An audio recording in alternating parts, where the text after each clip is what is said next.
Depois das boas vendas de dezembro, vem a hora de pagar as contas. E junto das inúmeras despesas do início de ano, o efeito foi o crescimento da inadimplência, que entre janeiro e março desse ano cresceu 10% em relação ao primeiro trimestre do ano passado em Uberlândia, segundo um levantamento da Câmara dos Dirigentes Lojistas da cidade. Esse período ele é um período crítico, o início de ano ele é bem complicado, né? Então a gente tem algumas questões das dívidas que já vêm do ano anterior e mais as dívidas de início de ano, que são escola, IPVA e os impostos. Então, nesse período é sim comum, né, mais do que comum, que essa inadimplência cresça. Ainda que a inadimplência seja considerada normal nessa época do ano e esteja em patamares aceitáveis, chama a atenção a baixa procura pelas renegociações na CDL. O normal aqui é de 300 pessoas todos os dias procurando a instituição para fazer a renegociação de dívidas. No entanto, a média diária, segundo a coordenadora,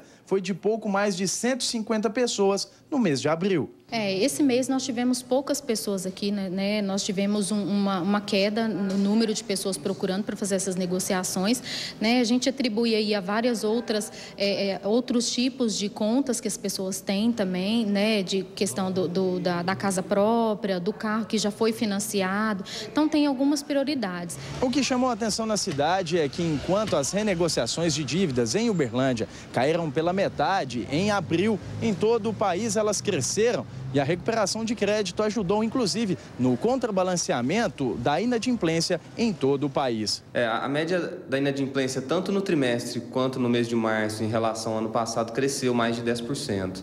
Porém, a taxa de renegociação dessas dívidas, a taxa de recuperação de crédito, a nível nacional, a média nacional ficou realmente acima do que a gente teve na cidade. Ficou em mais de 8% essa taxa de recuperação de crédito. Então, na média, apesar da inadimplência ter crescido, a recuperação de crédito também cresceu. Segundo o economista, a situação continua na normalidade, mas deve ser considerada preocupante caso a inflação continue subindo. Ele explica a inadimplência pela questão das prioridades do brasileiro, que pagou os impostos, mas prorrogou a quitação das dívidas feitas com compras.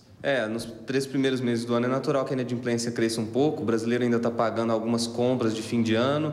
E aí, nesse mês, chega tanto a última parcela de IPVA, que foi no trimestre todo, quanto IPTU, alguns impostos, taxa de matrícula escolar. Tudo isso faz com que os gastos do brasileiro aumentem um pouco e, com isso, a inadimplência em algumas contas passa a aumentar.